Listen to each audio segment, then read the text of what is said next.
My writing process and production process is catered around the artist. I don't do the same process for everybody. You know, me and Mariah had an amazing collaboration because it's like, I'm listening to her, but I'm not listening to her. She's listening to me, but she's not listening to me. It's that type of relationship.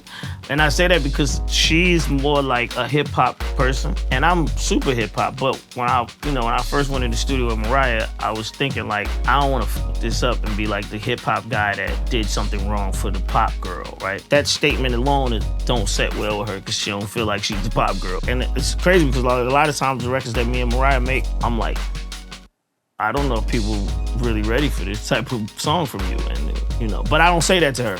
I'm saying that in my head because I know in her mind, she don't want to hear me say that. I use the Me and Mariah project because it's that out of all of the collaborations, that's more or less the ones that I know the mindsets are going in totally different directions, and then we actually end up in the same space. When I'm working with new artists, it's just to find out what is their strengths, what are they good at. So you don't come in the studio to try to figure it out. You got to figure it out before you get in the studio with me. Because I'm also a person that don't like to just sit in the studio and just be looking at each other. At that point, we're just playing with the things that you have to offer. Like 9 times out of 10, you write a song that complements the artist's vocals, and it's in the key that the artist sings in, and show them that you have done that homework, and then they're like, damn, this song feels perfect for me. Sampling, for me, is also an education of just learning and listening to music. I might listen to something and not sample it, but actually use that, what I listen to, as an inspiration to write a whole different type of song.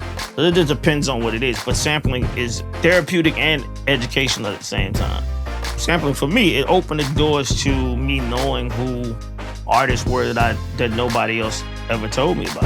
It's like going to a library and just reading a whole bunch of books, but didn't nobody tell you to read these books. You just start finding stuff, and it's like, oh.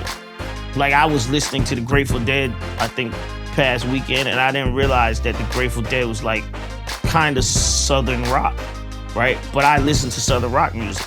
So it's like, it's just a teaching that you don't get. Nobody else is gonna tell you this.